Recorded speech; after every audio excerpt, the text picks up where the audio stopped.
Okay. All righty. And we do expect that there could be some other people popping out. Well, and here we go. There we go. At least we get a ding dong. Welcome, Francesca. Oh, thank you. Hello. I love your Hello. background. I The want to go. background. I want to go to that garden. Mhm. Yeah. Doesn't quite look like Chicago, does it? Yeah. It doesn't look like No. Chicago. Uh, So, Sister Gail, how did you were at the RFC? Yes. Okay, I was trying to think of where we met. Okay. Mhm. And Yeah. did I meet was at the Diane RFC also too? this Yeah. year. Okay. Excellent. Francesca, didn't we meet at the RFC conference, or do you remember how? yes, Yeah, I yes. remember Francisca. I remember her. Mm. Oh, She disappears into the garden. I think I have to That's remove great. the garden. Being integral and integrated into your environment. She just Yes. looks good. So I'm so curious what the questions you have, and we did start the recording. So if somebody wants to kick us off, I know Diane had a very specific question for her community. Do you want to hear anything about Krista and I first, or do you want us to just start answering questions? Or I would like to hear from both you and Krista. okay, excellent. Krista, why don't you kick us off? Sure. So my name's Krista Clements. I'm an affiliate of the Franciscan Sisters of Perpetual Adoration, and I've been working in leadership development, specifically with women religious and other faith-based organizations for the last 6 years. I've been working in leadership development in general for over 10 years. And yeah, Deborah and I got this idea for this program because it was like a synchronicity of hearing Pope Francis's call for the need for integral leaders in this change of eras that he speaks about, and also as I've been studying Laudato Si, really getting a good understanding of what integral ecology is, that it's not just about nature and climate and the environment. It is about the interconnectedness of all, and how climate issues and the way we treat Mother Earth ripples out and impacts in all aspects of society, and contributes to other concerns with oppression and respect for life issues in general. I think that that has been coming clear as the more and more as we've been studying Laudato Si, and then especially in the recent Laudate Deum that came out in October. Basically, Pope Francis saying, "Hey, people." We're running out of time. And I've been waiting this a while ago, and nothing's much happening here. So we decided. So you have that coming from Pope Francis, and then you also have Bob Anderson from the Leadership Circle, which is a leadership assessment tool that we both have worked with extensively. We're both certified practitioners, and know that, especially in the world of religious, it's a highly leadership regarded tool. Yeah, that is regarded. It's even the Vatican right now is using that tool and working with the Leadership Circle and doing some development work with the Curia. So Bob Anderson also has put out a call to that there's a need for integral leaders in the world across sectors right now. And that organization is kind of shifting its focus a little bit to really help develop people as integral leaders. So that's where our motivation has been in providing this program for everyone. So I'm glad you're here and interested in learning more. Yeah, and we can't wait to get to your questions, but we Yeah. were asked first to just give a brief overview. And so Krista and I, we worked together at the Leadership Collaborative and got to work together so well there. She was like the glue that held together the whole CLDP and the other programming that they did. I was just a lowly consultant that came in and delivered the material. But we did a lot of coaching. And what I kept feeling is over and over again, the leadership circle, if you came to the RFC table when we were at the Congress, you saw the circles that we had on our table. That's what this result map looks like when you get your feedback. And what it basically measures is how we're operating very often in a reactive mode. We're not aware of some of the things that we just do. You know how sometimes something will happen and we have a certain knee-jerk reaction to it? Those types of things, the more we become aware of them, then we can choose whether or not we want those to impact our behavior. And so as we move into a leadership that is needed for today, it must be much more able to handle complexity. There's so much change and uncertainty all the time. And so how do we come back to this beautiful trusting of, Krista and I were just talking about this, trusting of the unknown. We don't know necessarily what this learning lab will develop, but I got tired of waiting for somebody to teach this. And I was like, we have enough that we could bring together these amazing souls that are ready to do this journey with us.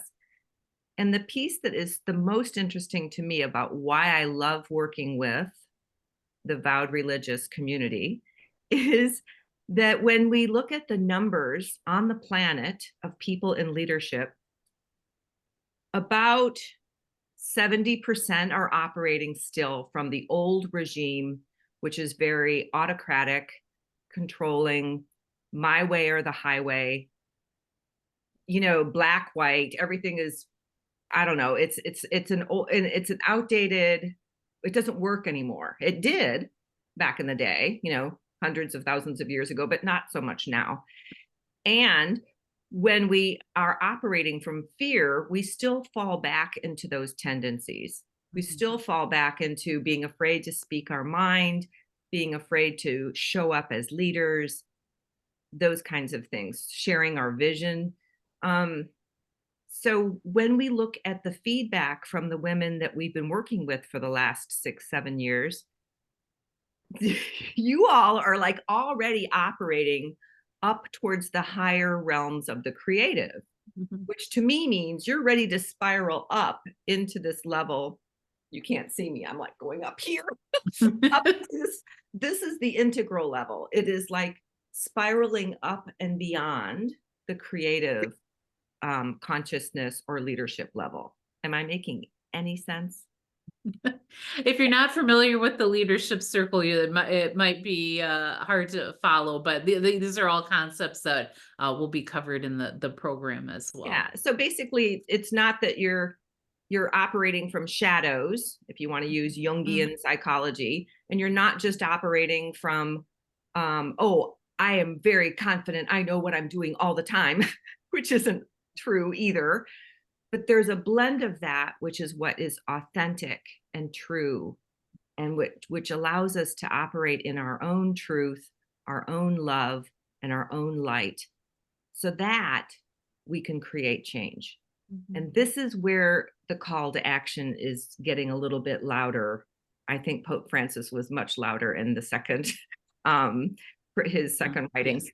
And it was about, we can't sit around and pray for change anymore. We need to really talk differently. We need to invite different people to come in and learn from them, because that's how we unlock each other's genius. We all learn from each person that's coming to the table, that's coming to this gathering this evening.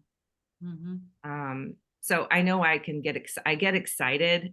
So you can tell me to just, but that I'm passionate about the need for this work and for the timing of this work and for the people that are being drawn to this work. Because I think we're all kind of feeling that heart call. It's time. Yeah.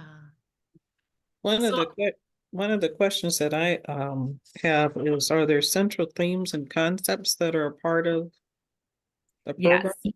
Yeah, I can bring up a diagram of what we're calling the You curriculum. did that beautiful. She has like slides to show you. I have some slides. The yes. images are probably better than words sometimes.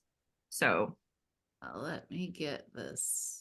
can you all see that? Variable. Yeah. All right, so I'm gonna we're gonna skip this for now. We'll come back to this one, but this diagram here really kind of illustrates the different topic areas that will be touched on throughout the 12 months of the program. In the center, you see it says presence, integral, unity. That is really at the core of everything. This idea that we are all integrated, we are all unified together, not only as souls and leaders, but also as part of creation, and that idea of siloing ourselves, dividing ourselves into, oh, this is the religious sector, this is the corporate sector, this is the whatever sector, that isn't always helpful. And we're at a time where we need to start transforming those boundaries and having working together to create the change that is needed. Not only now, it was needed yesterday. And the only way we're going to achieve it now and into the future is together. So working with like contemplation, for instance, that will be completely woven in throughout the whole process. I have a lot of experience with contemplative dialogue and practice, and the pace of the program will also be a contemplative pace. I'm sure you've all participated in programs where it felt like a marathon of sorts. We intend not to be that way, especially since the part of the program is in person, part of the program is virtual. Both Deborah and I have experience facilitating programming in both arenas, and we also have after several years of pandemic programming, we're very attuned to what works as far as a contemplative pacing when you're meeting together in a virtual room, and also what's needed and how that's different from when we come together in person to maintain that reflective, contemplative practice. Dialogue, as I mentioned, dialoguing around justice issues and shadow healing, which Deborah already spoke about in terms of our reactive tendencies, and even how sometimes our creative capacities can trip us up if we're not accessing them in the best ways. With self-compassion and Yes. self-forgiveness and all of that. Yeah.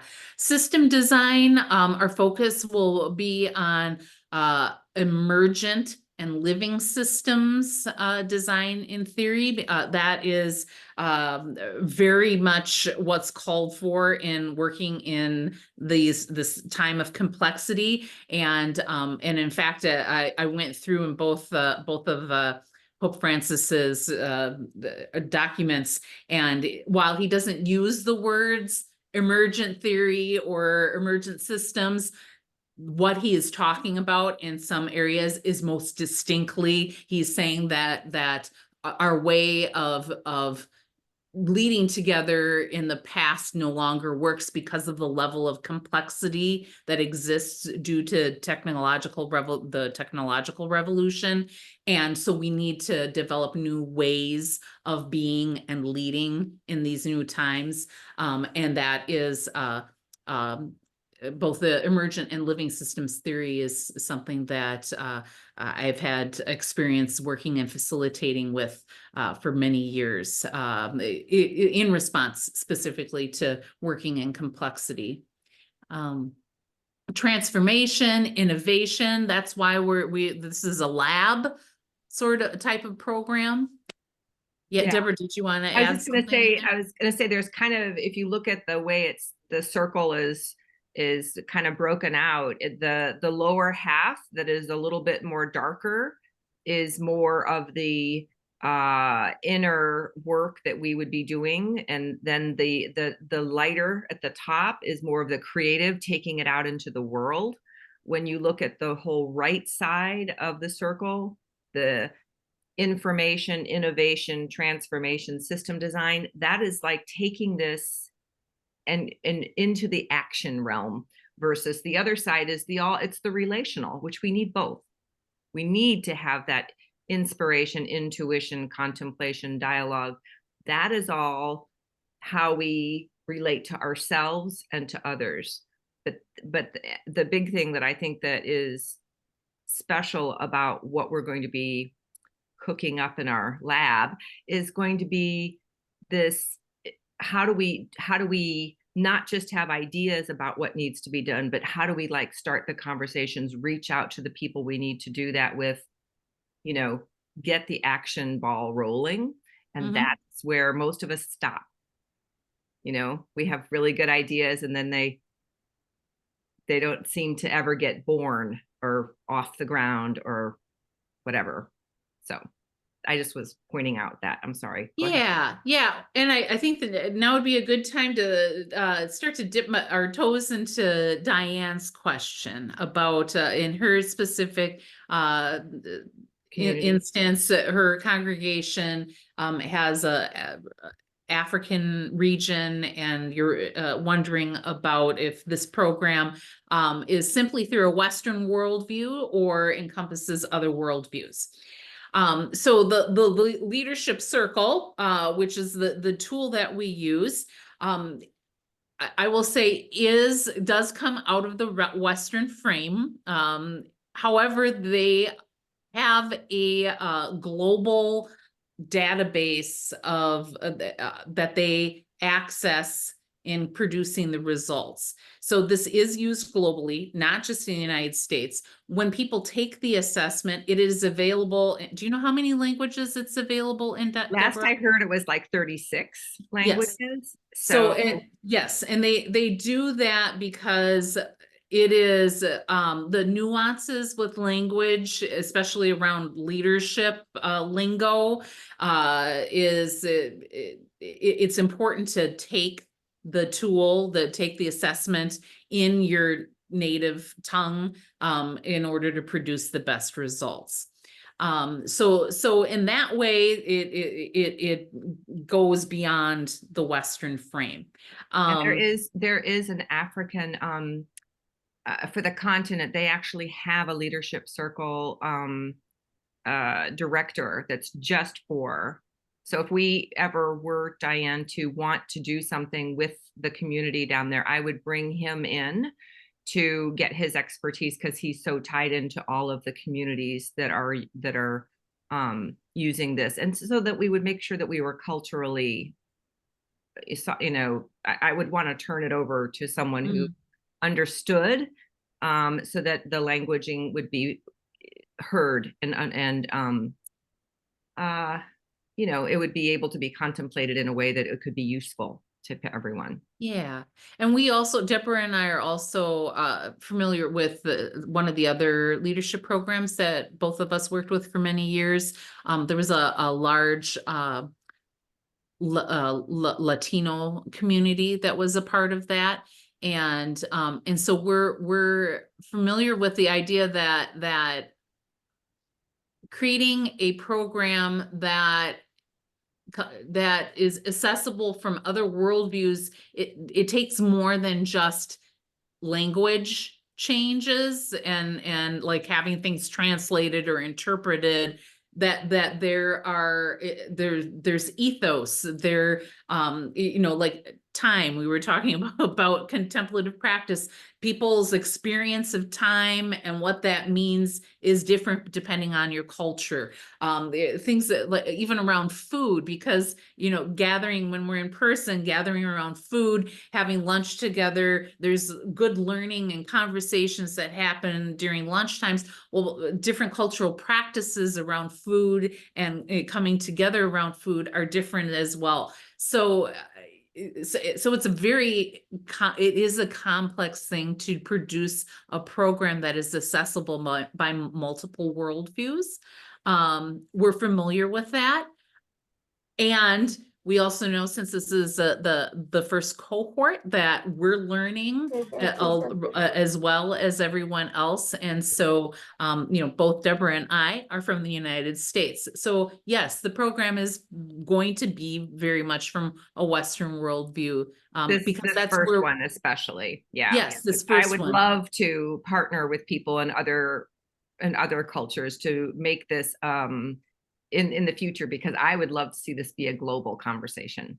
Yes, And, you it know, needs to like be. like a unit, like a United Nations kind of thing where people come Yeah. together. Yeah.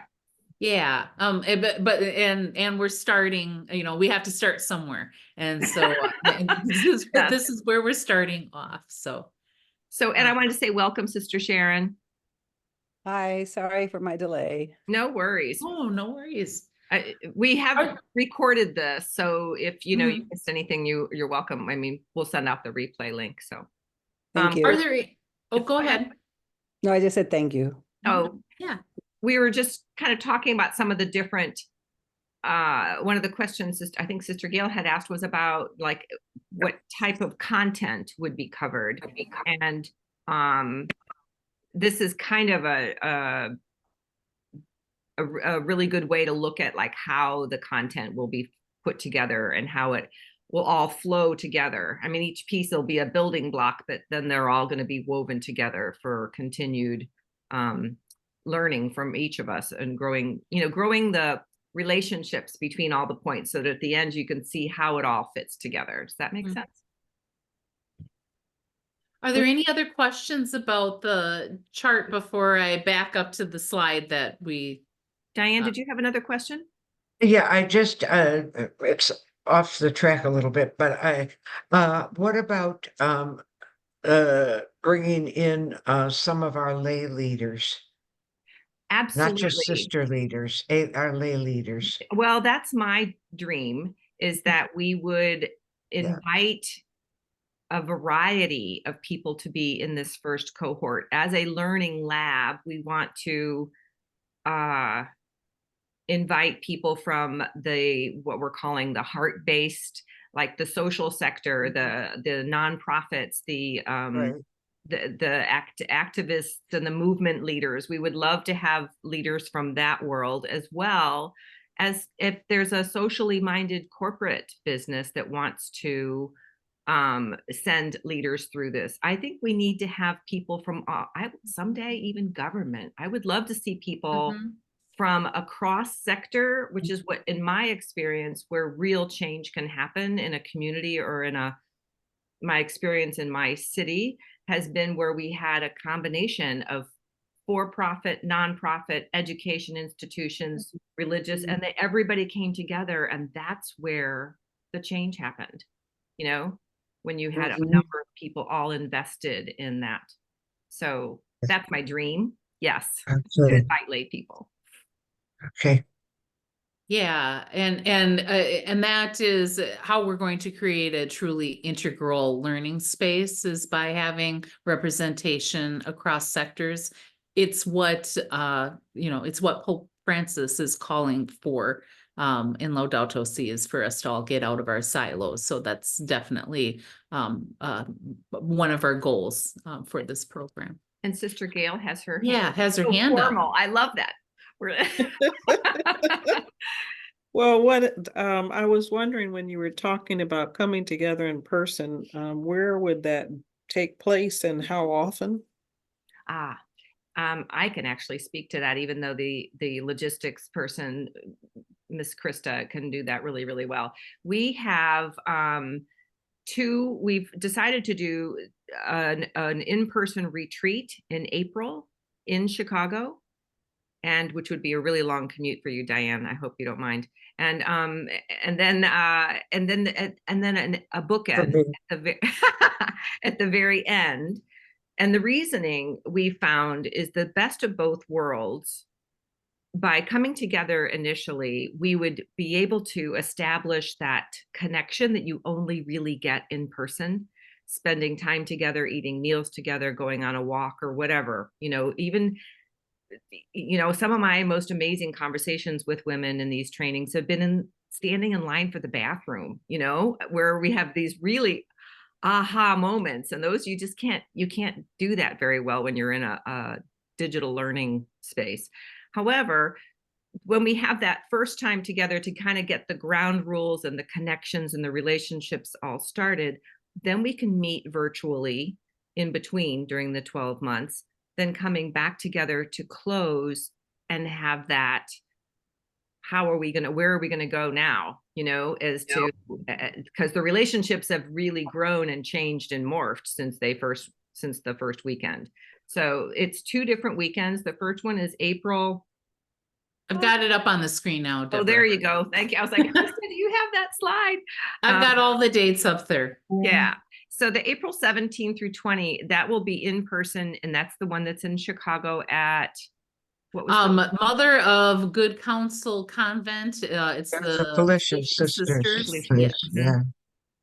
And it's the same location, correct, for March Yes. of 2025, which is just about a year later, when we have the integration and visioning retreat where everybody comes back together in person for those last few days. Everything else is virtual in between. And some have specific dates, like you'll see that we have a couple of group coaching events and a couple of deep dive workshops. So those have specific dates and times, but the one-on-one coaching sessions, those will be arranged between you and your coach. As to what time, they'll be interspersed obviously throughout the 12 months. But you get to schedule them. Yeah. Did that answer your question, Gail? Was that? Yes, thank you. Sure. Very good. And just to finish looking at this slide here for what comes with the program, if you'll get a leadership circle profile, which is the 360 assessment tool that we've been talking about previously. So we'll help you, we'll deploy that tool. Because since it is 360, that involves having others assess your leadership skills, as well as you do that for yourself, and then you get a chart to work with. Has anyone? I was gonna say, has anyone done one of these already? I filled out. Yeah. Was it? I filled one out for somebody else. Yeah. Oh, you've provided feedback. Okay. Cool. Yeah, so then you'll get your report then that we work with throughout the year in the program. And you'll meet with your coach and you have a special session where we'll debrief you on your report, walk you through, or help you see areas of your report that you're finding interesting, that you have questions about, areas that are goals that you'd like to work on specifically. That's what happens during that. It's a 90-minute debrief. And then the one-on-one coaching sessions then are hour-long sessions to really dig into those things that you identified during the debrief as areas that you'd like to work on. Yeah, it's kind of like once you learn something about yourself, you're like, oh man, I did that so many times this week. Now that, you know, it's like, how did I not know that before? And so then it's fun because after we have that conversation, then you are off doing your own thing in life, however your ministry is.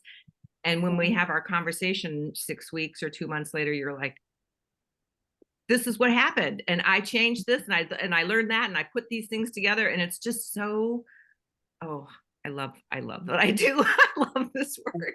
Sorry. I get so excited because it's just amazing. And then I get to learn and grow with you, which is kind of like going on a journey together where we get to experience new things. So it's very fun. This is you want to walk us through this, Krista? Because this is Yeah. So a question that someone posed to us before this Q&A session was how does this program differ from other programs? They had a specific leadership development program that they were wondering how it compared to, but we can kind of make some general comparisons between this and other traditional leadership development programs. If you've done a program that utilized the leadership circle profile, in other programs that typically has been, the focus has been, how do I reduce my reactive tendencies and increase my creative capacities? And in this program, we're taking it to the next step, which is really, Deborah explained touched on this earlier a bit. It's that it's not about progressing from one level to the next necessarily, but to see that within me, I hold it all. I hold these reactive tendencies that have served me well in the past, and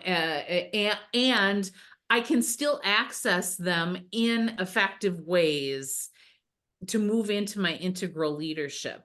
So learning how to differentiate about when I'm using those reactive tendencies in ineffective versus effective ways. Then with the creative, once again, we also hold that. So it's not just about increasing your creative capacities, because there also are times when those creative capacities aren't helping us, and so differentiating between when that happens, and that's how we then start to it's like we grow up, if that makes sense. So if you imagine a tree has roots that need to be there to feed and nurture the trunk, and then the fruit can't have the tree won't have leaves and fruit if it doesn't have really good strong roots. So what we do is we get to a place of integration. And I think for many years, all of the professional development that I had been taught to do for people is it's like, we're going to overcome our fears. We're just going to like not have those anymore. And we're going to just pretend like we're confident. I'm like, no, none of that made sense to me because it didn't feel true. Whereas this is allowing you to go, oh yeah, I do have that controlling part of me. And sometimes it's helpful, sometimes it's not, you know? So you'll hear me laugh because one of mine is perfectionism, right, Krista? And so I know that seeing something beautiful and in excellence is important to me. But when I get really nitpicky and start criticizing because it's not perfect, that's not helpful. Does that make sense? So I'm getting to learn that there's a gift in all of it and that that's who I am. And I want to appreciate and come from my self-acceptance so that I can be accepting of others with all of their, you know, idiosyncrasies and creative parts and reactive parts. Yeah, it's really about seeing things whole and you know, releasing the need for a dualistic mindset that some things are good, you know, good, bad, black, white, this, that it is all, and there is goodness in all, and there is some dis-ease in all as well, and it's learning how to work with all of that, which is indicative of these complex times. Right. So other comparisons, a lot of other programs, especially since the pandemic, have decided to go all virtual. and for a variety of reasons. And what we've been hearing from people, while yes, having the opportunity to come together virtually is convenient, there's something missing though at times that can't be replicated in person. That coming together in person that is important, especially for this type of mutual learning. So our program has both the bookends to really give that community networking opportunity, as well as making it convenient by having everything else virtual in between. Mm-hmm. Our program has those 2 group coaching opportunities, and not that isn't offered. But individual coaching tends to be kind of like a standard thing for programs, and the group coaching is just it's especially in an integral space, learning from others, hearing others' wisdom, and in turn having others draw our wisdom out from us is, I think, a really important aspect. Mm-hmm. Well said. Yeah, we are offering 3 individual coaching sessions plus that debrief session, and the specific program. I know a lot of you have been involved in programs perhaps like CLDP, MLDP, Whirl. There's gosh, Leaders for 11. There's a multitude of leadership development programs in the religious world, and from what I understand, they had some coaching but limited coaching. So we feel like we've got plenty of opportunities for coaching between the one-on-one and group opportunities. The curriculum. Other programs have a static curriculum. Perhaps you'll get like a rubric or a chart that shows, lists out outcomes and goals. As opposed to our program is an emerging curriculum. And Deborah kind of spoke to this before. That's why we showed that graphic of the curriculum as opposed to something all charted out, because for both of us, our style is that it is a learning community, and that we want to provide learning opportunities that are needed by those in the room. And those needs are as unique as each individual in that room. And so by just throwing up a static curriculum and being like, this is what you're going to learn, might not be appropriate for who ends up in the room. So it's not that we're like showing up with no idea. No, we have an idea of some broad strokes, like of Yeah. what.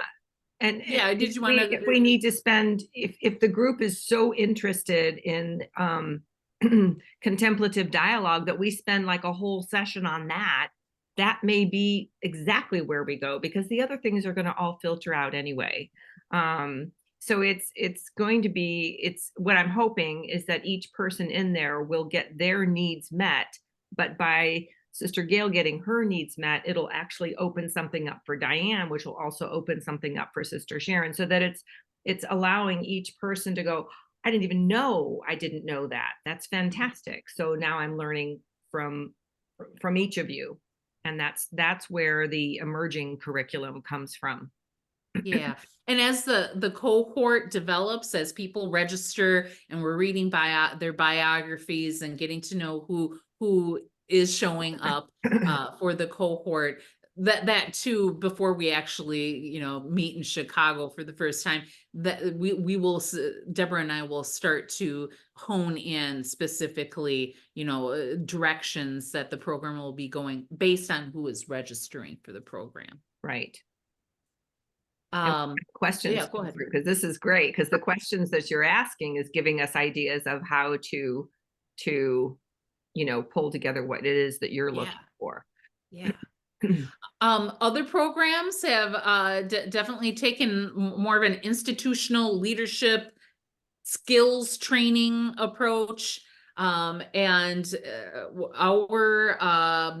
content is going to be more based in holistic integral capacity building.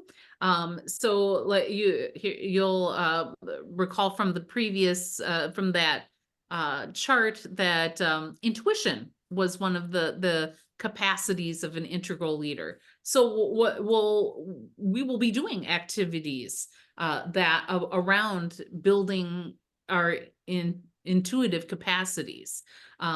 That's not and teaching that is different than like how to read an Excel spreadsheet, which is much more of an institutional leadership skills item. Diane thinks that's funny. Oh. Our program is really focusing on higher purpose from the Christian perspective, that idea of baptismal call that we all have.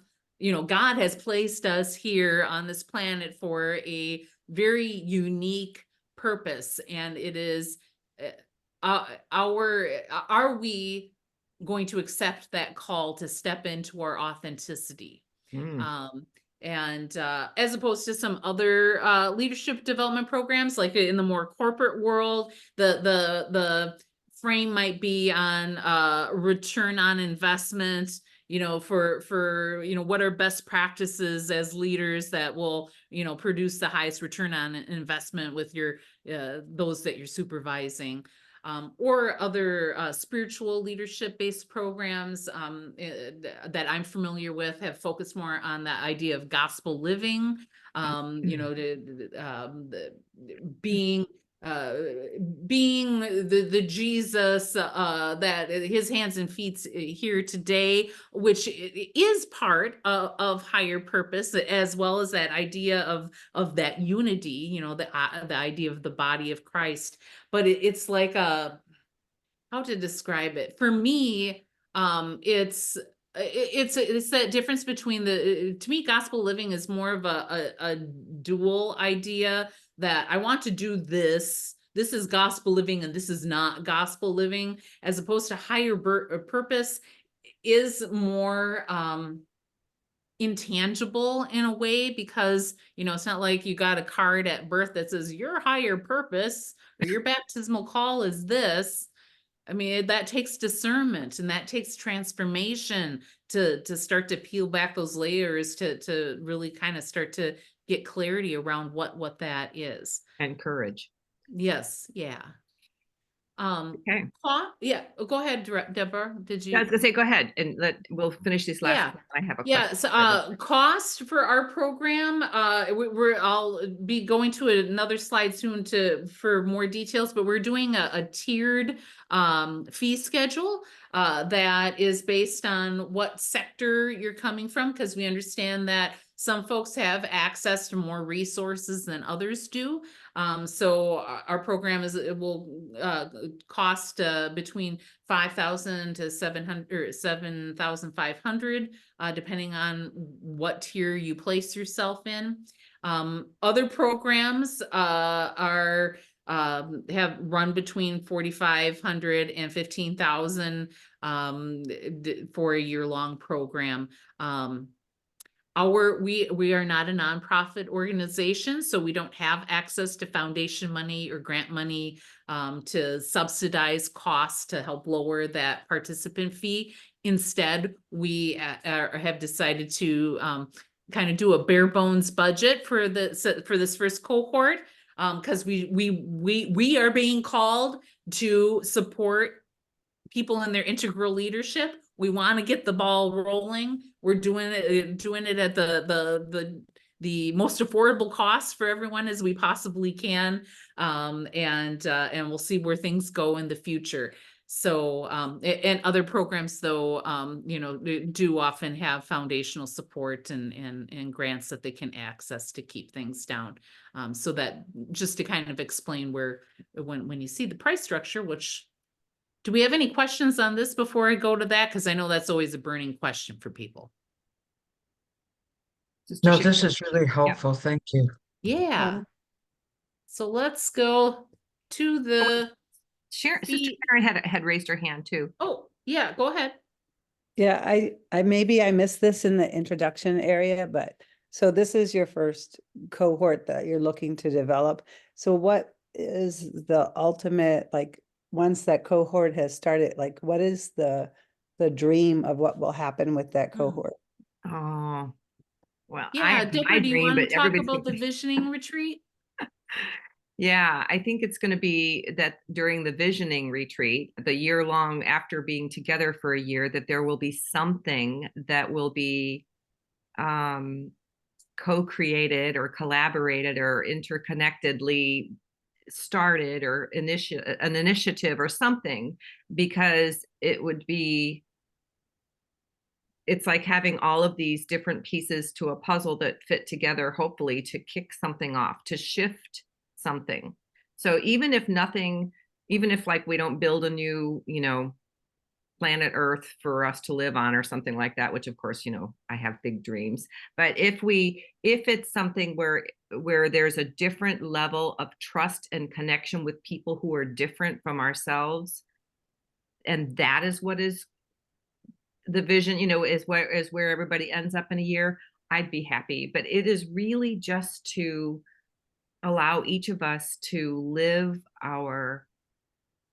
and trust and live our truth, our leadership, love, and light. It is like being the truth of who we are, so that we can shift this consciousness to a more love-based planet. Yeah. Big pets, big, but that's what I don't know how else to say it. Yeah, I think for one of the goals or outcomes of that integration and visioning retreat, that final weekend together, is that the cohort will develop an action, a collaborative action to take together, that based on their unique set of capacities and skills and strengths, and their unique areas of influence, their unique networks, but joining those all together, to And it'll, do yeah. something to ripple out into the world. That I can't say anything more about that, because we need all those unique souls in place, and it's up to them. Deborah and I will be facilitating that process, that visioning. But it's going to be the cohort that defines That's going what to be that building it. is. Yeah. Yeah. Does that help, Sharon? I'm not sure. Yeah, it helped. I guess my brain went to very practical things. I tend to be a very practical person. Oh, And saying, oh, are you becoming some kind of corporation that you'll let people know that the folks are available to do leaderships type of things, like what you're doing for other groups, or is that something the group itself will define? So you answered some of it. And I guess yeah. the other, just knowing that there's a lacking in some of that's needed right now in general, and especially female leadership is what I would say. Mhm. And yeah, so you answered some of it. Thank you. Yeah. And I'd like to, I have dreams and wishes and goals for this, but it's not mine. It's kind of like I'm a mother, and I've birthed these two beautiful, they're now young women out in the world, and I don't have a whole lot of control over anything that they do or how they live their lives, yet I can still guide them and facilitate as their mother the best I know how. So, you know what I mean? It's like once this thing is, it's like the train is going to take off, and then I don't really know who's going to be on the train and how you're going to steer it. And you may all decide to stop and go to Kansas City because you want barbecue. I don't know. Sorry. Are you Great idea. looking, Love it. are you looking to have a set number of individuals, like a limit as We are. Krista, you want to answer that? Because I know you typed it. Yeah. I'll answer it quick before I go on to the next slide, because I know that there might be some other questions about this. We need to have a minimum cohort of 15. And we're capping it at 30. Because we don't want it to get too big, because we, want to really focus. Relationship building is very much a part of integral relationship. It's that web of relationships, and really being able to see those webs and how we impact each other, that makes integral leadership. So in order to be able to do that in a manageable size, 30 it seems to make the most sense. 15 is the minimum in order for us to make it feasible, for us to do the work. As well as like not only from like a logistics standpoint, but also from having 15 people gets that energy of wisdom, and collaboration going. Yeah, and hopefully some diversity, some richness in Yes, yeah. the people that come together, because that's where so much of the learning and growing will also happen. Yeah, so you'll see kind of that diversity in the way that this tiered fee schedule is set up. Yes. So the Great basic segue. the basic and fair tier is for it covers the basic expenses for producing this program, and also making it so that we can do it again in the future. And that tier is we're reserving that fee for people who are in religious life, as well as faith-based nonprofit organizations. Then we have the heart-centered tier, which you heard Deborah refer to earlier. That one is that fee amount will not only cover the expenses, but will really provide for growth and expansion in the future.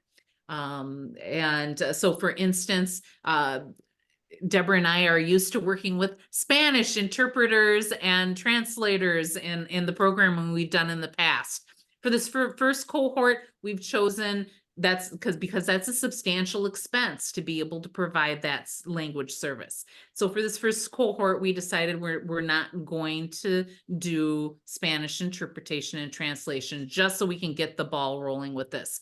We would love to be able to offer that in the future. So that's what this heart-centered one will be able to put that money aside to make that happen for future cohorts. And this heart-centered tier is recommended for people who are working in climate and social justice movements, other nonprofit organizations that aren't necessarily faith-based. Yeah, and are we the socially conscious corporations? Is that one in this tier, Deborah? I can't remember. No, that's considered the pay it forward one. Oh, right, yeah.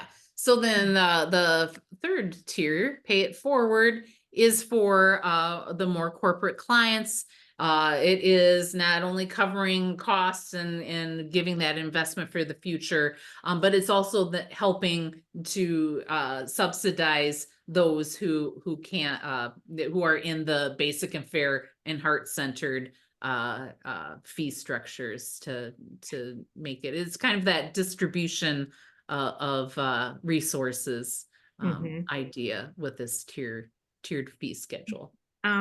And I have a question here. Sister Sharon, can I answer this out loud to everybody? Because are you okay if I read your question? Sure. So you had asked, would we consider 2 retreats possible if the number is that high for those of us in day-to-day 7 to 4 jobs? So do you mean, what do you mean, like initially, instead of having it during the week, you want on the weekend? What did you mean by? Yes, because there's no way I can make that first retreat. I can already see that. Oh, so if it was the weekend instead of, and would you be able to do a Friday through a Sunday, or? Yeah, but I could not do a Wednesday to a Friday. Aha. Well, Well, that's good to It's know a for the great future. question. We've already set up agreements with the Felician sisters for those dates. So we're at this point we're locked into those for this cohort. But it's good, you know, in the future. We tried to pick from our past experience with what people had talked about as far as challenges with traveling, because we know people are going to be coming not just from the Chicago area, but from wide and far throughout the United States. We're hoping that with air travel and whatnot, that the dates that or the times that we picked seem to work the best for the most amount of people. But that's a consideration for future cohorts that we definitely Yeah, can and I think can about. understand that. So, oof. And is it the time of year, or is it always that you wouldn't be able to do middle of the week? Oh, in the summer I could do it. So, But okay. So if we started more like June, or correct. okay, I'm sure I'm not the only one who Parents has, and education. yeah, I'm a yeah, teacher. okay. So but this is really, I really appreciate, this is exactly the kind of thing that we need to look at for how do we do future ones, and do we start another one partway through the year and then run the second one? Yes, Diane, did you? Yeah, kind of related to this is if we decide and can do to have a couple people come in from Africa, are they able to come in at least 24 hours before, because you have 6 and 8 and 9 hour differences in time? Are they will they have a place to stay? In other words, can they come a full day, like 24 hours or more, To get before the acclimated, meeting yeah. starts? Because otherwise you got people who are half gone. Yeah, I think that's an excellent consideration to ask for. And I know that you have done that. I mean, we had all those people from, Mhm. South America and stuff in the past, and how they manage their travel. Yeah, Oh, so Krista? yeah, the convent does have sleeping rooms available. Okay. And I've stayed there several times. I know that it's not what's the word? It's not a busy place. We'll just say that there usually are rooms available. So chances are you could get rooms either at, early, or if you needed to stay for, leaving on a later flight, the chances are they would have them available. There are also other resources available in the Chicago area, Oh, like the other fireplace retreat community. centers. We're going to be sending out for everybody who registers, we'll send out a list of hotels and retreat centers in the area to check out for accommodation for those in-person retreats. The convent has said they're going to they have all of their sleeping rooms held for those 2 weekends. They're held specifically for women religious up until the month before. Then they're going to open whatever rooms are still available. They'll open up to others who are participating in the program who are not women religious, who might be interested in staying there. Does that Sure, I answer? understand. Yeah. I'm not sure I understand uh, for those 2 in-person times. Mhm. They will be staying at that house. They'll have housing there where the program is, right? Or are we going to have to So look for hotels? Yeah, the housing, room and board is not included in the program. And we did that because we know that especially in Chicago, a lot of people have congregational houses, and other people that they could stay at. That was always an issue with some of the other programs that I was at, that I directed, was that we included room and board with the program, and people wanted to stay with friends or community members at a community house when Krista, they. would the Felician House allow us to have an extra day or two for these? If there were people coming from Africa, they would need that. Yeah, extra that's what I'm saying, is that when they if they're women religious, they could contact the convent. They have those all blocked off for our program.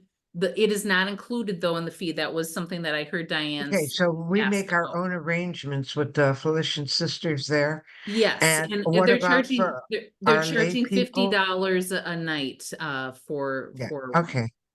And the lay people, they would have room for them They also? lay people will have to wait until the month before, so it would be like March 17th. Then whatever rooms are still available, the convent, the Felicians will open those to lay participants. Oh, They're they're full- reserving them strictly for vowed religious women first. Yes, Okay. that because they want to give priority to women. Because we can't have our people staying outside and taking taxis, and the cost would be unreasonable. Yeah. We just Right, can't. yeah, and that's why And they're especially when they don't know the city, they don't know, you know, you got, if it happens, it has to be something where they can be rather peaceful yeah, and yeah, not constantly exactly. agitated over 3 or 4 days. It's a short period of time to figure out what they're doing and how they get somewhere and Well, we so can on. ask, that is an easy question to Well, ask. no, that's why Once they have once those rooms reserved for women religious specifically, is because of that. They want to give, if they want to stay at the convent, they will have that first choice priority opportunity to reserve a room. Yeah, but the major part of our works that go on today and the interactions that we have in reality are some are done with our sisters and a lot are done through our laity. Mm, And it's fine that they want to take care of the sisters, but I think it's just as important and Yeah. a step forward to understand. I mean, that if we want to do this kind of formation also with our lay people, that they also have to have a place to stay, and they are much less used to traveling than our sisters are. Yeah. Well, Yeah, I would like to put a bookmark here, Diane, because this is a conversation that we can get back to you on and speak to yes, you yes. specifically.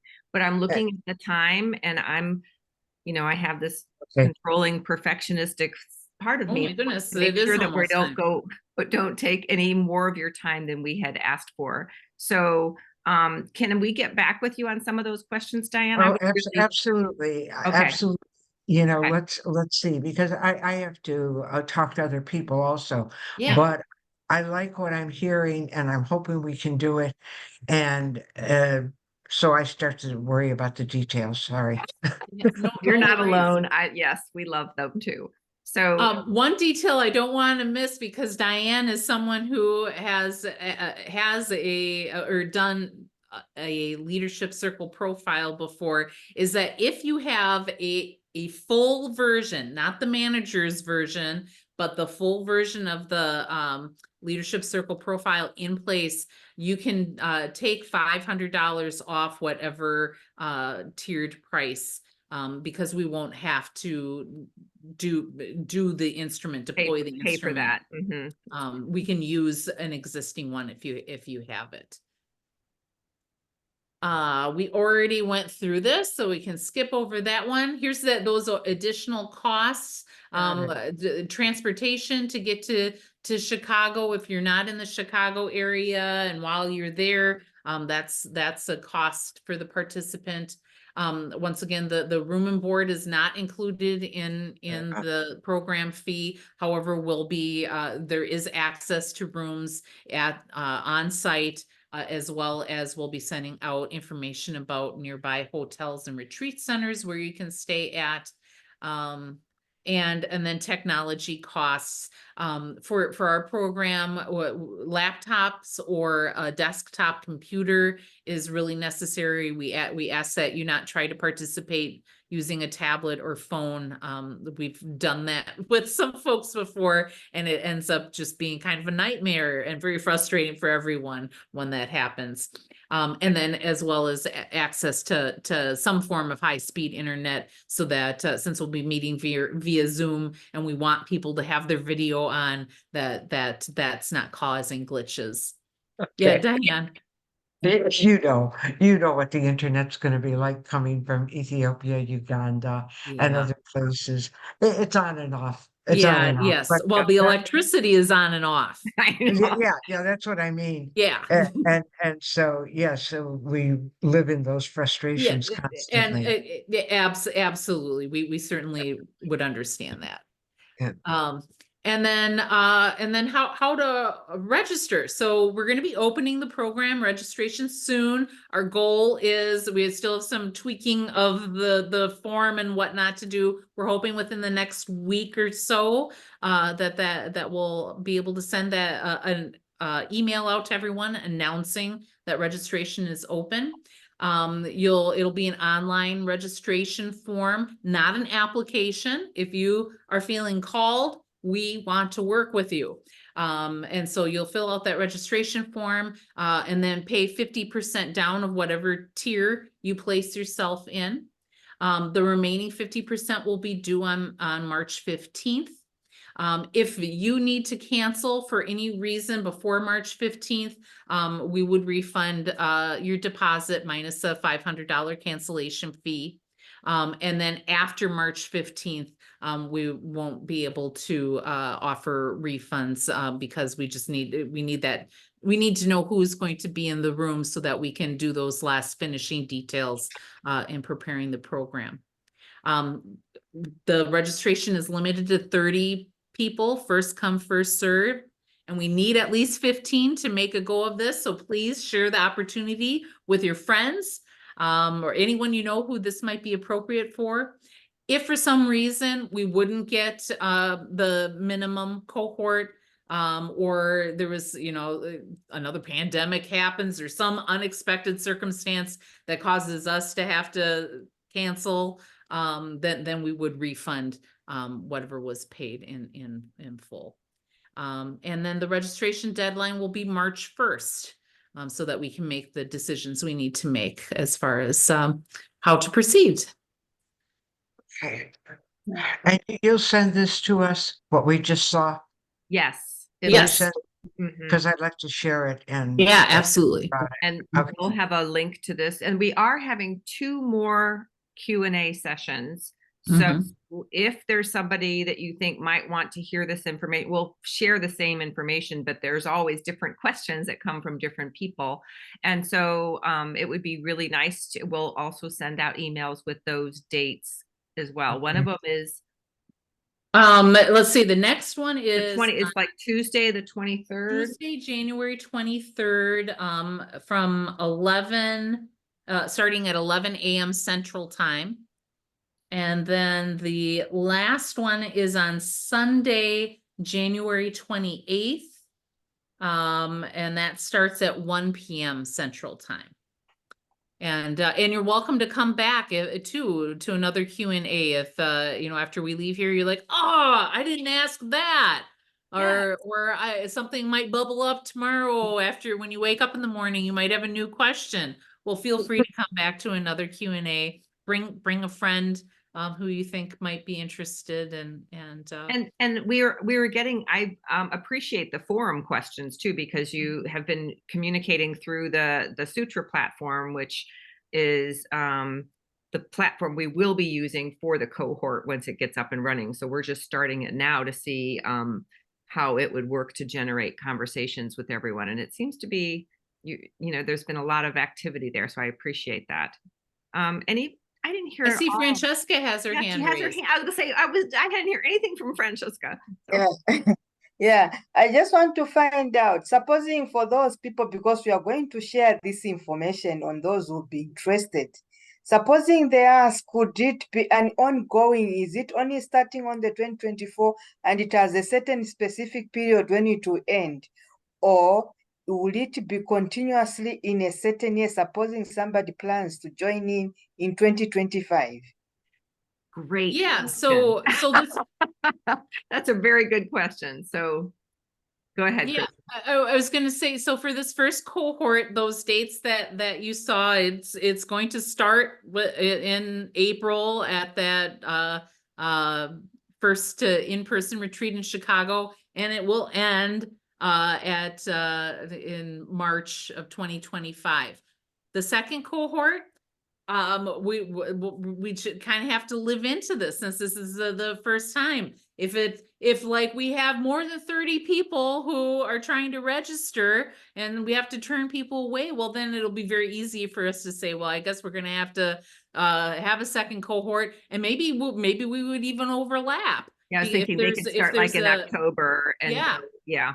if there's a lot of interest, but you know, maybe we have like a good sized cohort, and it just makes sense to just wait till that experience is done and then start the next one. So we'll get a better feel for that as we get closer to that registration deadline, what might be happening for a future cohort. I think we would know something by this summer, though. Yeah.